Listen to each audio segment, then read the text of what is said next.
मेरा नाम अमन कुमार सोनकर है। मैं मोहब्बतपुर जीता कड़ा कौसाम्बी का निवासी हूँ। मेरे डिस्ट्रिक्ट में मेरा चौथा स्थान आया है। मेरे कुल मार्क्स 477 हैं।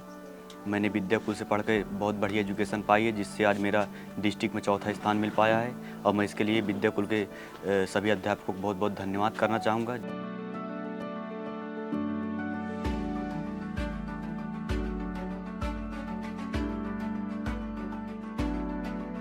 जो 2025 के बच्चे हैं, जी सर। अगर तुम्हें देख रहे तो इन बच्चों को क्या सलाह देना चाहोगे? सर, मैं यही कहना चाहूँगा कि विद्याकुल से पढ़ें और अपने बेहतर भविष्य का निर्माण करें। विद्याकुल से ही क्यों पढ़ें? क्योंकि सर यहाँ पास जो कंटेंट मिलता है सर बिल्कुल सॉलिड मिलता है, जो पेपर में बिल्कुल डायरेक्ट आता है। जो हम लोग अच्छा अपने मुंह से कहते हैं, आज तुम बता दो, हम जो कहते हैं कि हर विद्यार्थी तक क्वालिटी शिक्षा पहुंचनी चाहिए, तो क्या हम तुम्हारे तक क्वालिटी एजुकेशन पहुंचा पाए? जी सर, बिल्कुल नहीं तो सर मैं नहीं कर सकता था।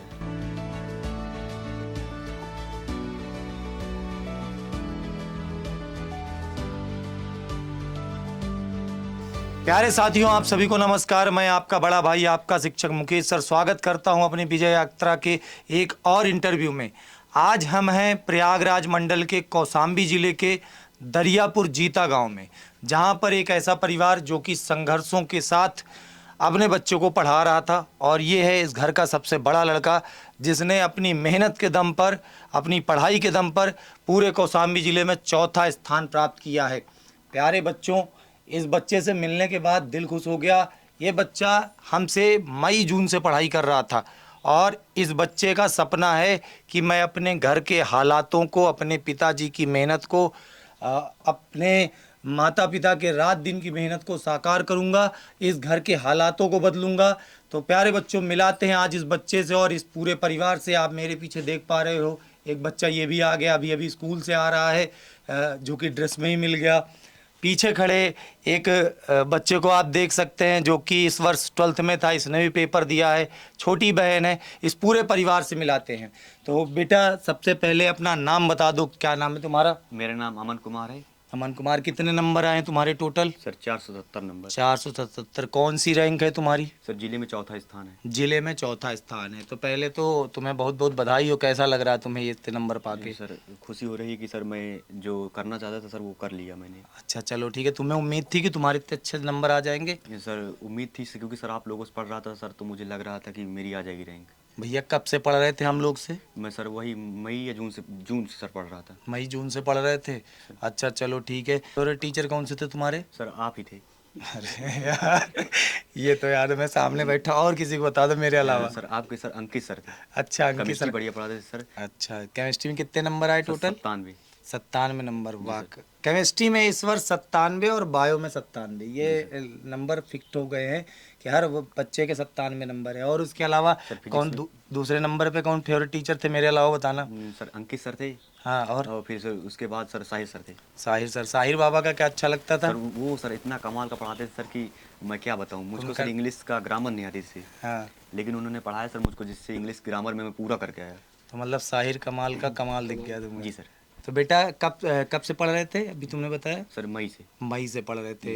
और कहाँ से पढ़ाई कर रहे थे? Sir US inter college Sirathu Kaushambi. नहीं, मतलब हमसे कहाँ से पढ़ाई कर रहे थे? सर विद्याकुल। विद्याकुल से पढ़ रहे थे। किस बैच से थे? सर विजय बैच 2024। विजय बैच से थे। तो मतलब सारी क्लास अटेंड करते थे एक दिन में, 6 क्लास? जी सर, मैं पूरी करता था। आज एक बात मैं तुमसे पूछूंगा, अब तुम फुल ईयर के बच्चे रहे हो इस समय। अब जैसे तुम स्कूल भी जाते थे, तो कितने बजे स्कूल जाते थे? तो सर सुबह 8 बजे। 8 बजे। और आते कितने बजे थे? सर 1:30 बजे। और उसके बाद हमारे बैच पे सुबह 6 क्लास होती थी। आज ये 2025 के जो बच्चे इंटरव्यू देख रहे हैं, इन बच्चों को बताओ कि कैसे टाइम मैनेज करते थे। स्कूल भी जाना, उसके बाद 6 घंटे की क्लास करना, फिर घर पे कैसे पढ़ाई होती थी, पूरा अपना टाइम टेबल बताना आराम से। पहले तो मैं स्कूल से आता था, हाथ पैर धुलता, खाना पीना खाता, फिर पढ़ाई में लग जाता, पढ़ता। फिर उसके बाद सर 10 बज जाते थे पढ़ते पढ़ते।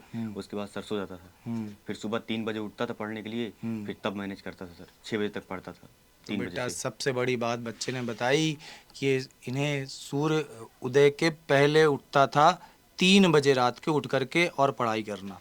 मतलब सूर्य उदय के पहले उठ करके 3 घंटे पढ़ाई कर लेना। बेटा, जो आप लोग टाइम मैनेजमेंट का कहते हो, हम समझते हैं इंटर का कोर्स बहुत बड़ा होता है, सिलेबस बड़ा, इसलिए रोज क्लास चलानी पड़ती है। 6 की 6 क्लास रेगुलर चलती है। और उस कोर्स को ख़त्म करने के लिए टाइम लगता है, डीप में जाके पढ़ाने में टाइम लगता है, तो इसलिए हम लोग रेगुलर क्लास देते हैं।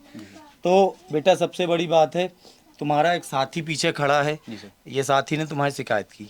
जी सर, शिकायत किया क्योंकि सर मैं मिल नहीं पा रहा था, इनका गांव दूर है। अच्छा, इनका गांव दूर है। जी सर। इसके कितने बेटा, तुम्हारे कितने नंबर है? आगे आ जाओ, आगे आ जाओ। तुम्हारे कितने नंबर आए हैं? सर 76%। 76% है। तुमको बाद में बताइए। तो खुश हो आज अपने नंबर से? चलो ठीक है। तो आगे, हाँ, फ्रेंड के लिए ज़्यादा खुश है सर। अपने दोस्त के लिए ज़्यादा खुश हो? चलो बढ़िया है, मतलब गर्व महसूस हो रहा है कि इतने अच्छे नंबर आए। जी सर। चलो बहुत बढ़िया बात है। आगे क्या करना चाहते हो बालक? सर नीट करना चाहता हूँ। नीट की तैयारी करना चाहते हो, तो इस वर्ष नीट का पेपर दोगे? सर इस वर्ष तो शायद नहीं हो पाएगा। अच्छा। अगले वर्ष करूँगा पेपर। अगले वर्ष नीट की तैयारी करोगे, बहुत अच्छा। साथियों, हमारे साथ बैठे हुए बगल में बालक के पिताजी हैं, जो कि पेशे से किसानी करते हैं और किसानी करके अपने पूरे परिवार का पालन पोषण करते हैं, बच्चों को पढ़ाते हैं, और ये सबसे बड़ा लड़का है घर का। इसके अलावा घर में 3 बेटियां हैं। भाई साहब, बेटा माइक दे दो, तुम्हारे पिताजी से चर्चा हो जाए। तो कि घर में 3 और बेटियां हैं। हाँ 3 बेटियां हैं। बच्चे के इतने अच्छे नंबर आने से आप खुश हैं? हम खुश हैं सर। उम्मीद थी कि आपका बच्चा ऐसा करेगा? हमें नहीं उम्मीद थी। अच्छा, क्योंकि क्यों? हमारे पास उतना पैसा नहीं था पढ़ाने के लिए। अच्छा, हाँ, तो हम इसलिए इतनी बड़ी उम्मीद नहीं कर रहे। लेकिन आपका साहस है, साहस आपकी था, मेहनत है। हिम्मत थी कि हमारा बच्चा पढ़ लिख ले, हाँ, अपना अधिया का खेत लेकर बटाई पर हाँ। अपना उसमें से कमा के उसमें से अपने चलिए, बच्चे के लिए। आगे की इस बच्चे की पढ़ाई की पूरी जिम्मेदारी विद्याकुल परिवार की है। नमस्कार भाई साहब। तो इस बच्चे की पढ़ाई की जिम्मेदारी विद्याकुल परिवार की है, आप बिल्कुल परेशान ना होइए। ठीक है। आप बिल्कुल परेशान मत होइए, इस बच्चे की पढ़ाई की जिम्मेदारी विद्याकुल परिवार की है। विद्याकुल परिवार इस बच्चे की पढ़ाई की पूरी जिम्मेदारी लेता है। बस आप अपना हौसला जिस तरह इस बच्चे के साथ बनाए रखें। इसके अलावा आपके 3 और बच्चे हैं, 3 बेटियां हैं। हाँ 3 बेटियां हैं। 3 बेटियां हैं, तो 3 बेटियों का भी बोझ है इन पिताजी के ऊपर। और आप समझ सकते हैं कि दूसरे के खेत को लेकर के बेटा पढ़ाना, अपने परिवार का भरण पोषण करना, ये बहुत बड़ी बात होती है। आपका साहस है ये, आपकी मेहनत है, आपका हौसला है जो बच्चे ने कर दिखाया। बेटा, पापा के बारे में क्या सोचते थे? सर मैं अपने पिताजी का बहुत धन्यवाद करना चाहता हूँ, जिन्होंने मुझे सर इतने संघर्षों के बाद पढ़ाया। इतना सर स्ट्रगल था, इतनी सर समस्याएं थी, उसके बाद भी इन्होंने मुझको वहाँ भेज कर सर पढ़ाया है। पिताजी के साथ काम करते थे? जी सर। पिताजी के साथ भी काम भी करते थे और पढ़ाई भी अपनी करते थे? जी सर, बिल्कुल। चलो ठीक है बेटा, अब बस ये ध्यान देना कि घर के सबसे बड़े लड़के हो, और तुम्हारे ऊपर भी 3 बहनों का बोझ है और इस परिवार का बोझ है। अब आगे इतनी मेहनत करनी है कि हमें इसकी शकल सूरत बदल देनी है, ठीक है, पूरी तरीके से। भाई साहब, आप बिल्कुल हौसला बनाए रखिए बच्चे का। ठीक है, ठीक है। जरूर हौसला करें, हमारा अच्छा बुलंद करेगा। है। कहीं से भी पाएंगे, कैसे भी पाएंगे, हम इसको पढ़ाएंगे। बस आप अगर ये सोच लिए तो जरूर एक दिन ये बच्चा कर दिखाएगा।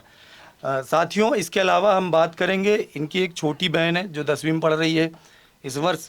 तो बेटा तुम भी आगे आ जाओ, थोड़ा सा तुम भी आगे आ जाओ। बेटा किस क्लास में हो तुम इस साल?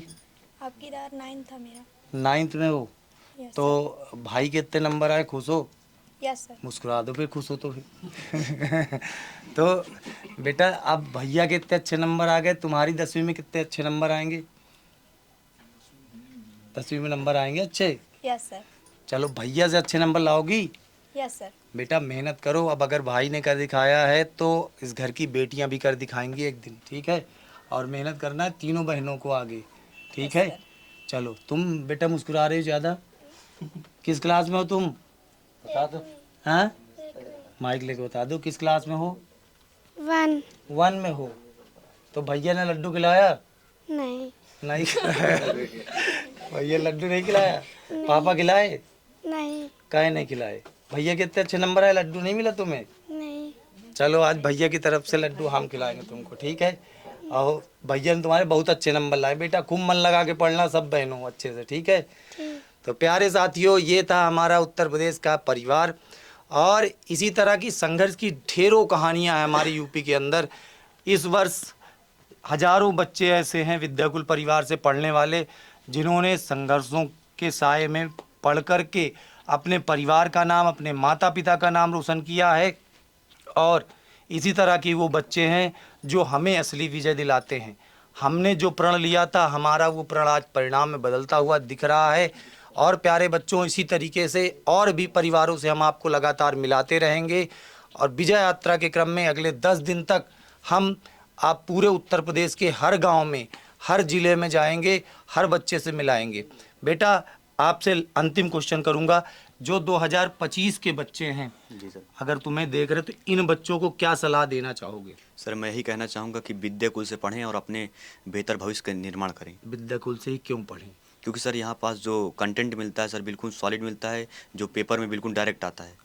जो हम लोग अच्छा अपने मुंह से कहते हैं, आज तुम बता दो, हम जो कहते हैं कि हर विद्यार्थी तक क्वालिटी शिक्षा पहुंचनी चाहिए, तो क्या हम तुम्हारे तक क्वालिटी एजुकेशन पहुंचा पाए? जी सर बिल्कुल, नहीं तो सर मैं नहीं कर सकता था ऐसा। कैसे लगा कि वो मतलब क्वालिटी एजुकेशन है, वो ऐसी चीज़ है जिससे तुम्हारे अच्छे अंक आ जाएंगे? क्योंकि सर मैं ऑफलाइन पढ़ रहा था तो सर वहाँ पास देखा कि पूरा कोर्स जो है कवर नहीं कराया जाता था, जिसकी वजह से सर मुझे लगा कि यहाँ नहीं हो सकता मेरा कुछ। तुम्हारा कोर्स साल भर में कितनी बार कराया गया? सर 2 बार। 2 बार? रिवीजन भी कराया गया सर। रिवीजन भी कराया गया? जी सर। एग्जाम टाइम में क्या कराया गया? सर एग्जाम टाइम में सर कुंजी बैच किया गया। उसमें क्या बताया गया? सर उसमें पेपर सॉल्व कराए गए।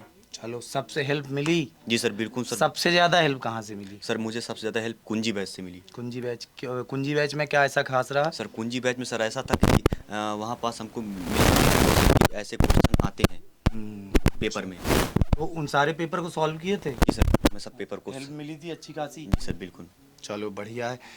प्यारे बच्चों, ये वो बच्चे हैं जो साल भर मेहनत करते हैं, हर दिन मेहनत करते हैं, रात मेहनत करते हैं, और ये वो परिवार हैं जो अपने बच्चों को कभी भी इस बात का एहसास नहीं दिलाते हैं कि बेटा हमारे पास पैसे कम है, तुम अच्छी पढ़ाई नहीं कर सकते हो।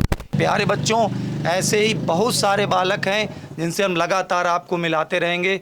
विजय यात्रा लगातार अगले 10 दिन तक चलती रहेगी। और भाई साहब, 5 मई को प्रयागराज में एक छात्र सम्मान समारोह है। ऐसे मेधावी छात्रों को सम्मानित करेंगे, जहां पर आप अपने सपरिवार आमंत्रित हैं। आप आइएगा, बच्चा आएगा, बेटा तुम लोग भी आना, ठीक है? तुम्हें बेटा वहीं पे सम्मानित करेंगे, ठीक है? अभी हमारे इस वर्ष हज़ारों बच्चे हैं जिनके घर तक पहुंचना है, तो हर बच्चे के घर तक हमें जाना है, ठीक है? तो 5 तारीख को आप आमंत्रित हैं, 5 मई को, ठीक है? तो आप ज़रूर आइएगा। तो प्यारे साथियों, अगले इंटरव्यू में अब आपसे मिलते हैं, विजय यात्रा के अगले इंटरव्यू में। आप सभी का धन्यवाद। खाओ, पकड़ लो, पकड़ लो। लो जी, लड्डू आ गया आपका। आओ बेटा, बैठ के खिला दो। आ जाओ, बैठो, तुम कुर्सी में बैठो, बैठ जाओ कुर्सी में। लो, तुम्हें लड्डू नहीं मिला था ना, लो लड्डू खाओ, पकड़ लो अपने हाथ से। मिल गया लड्डू। गिर गया, आधा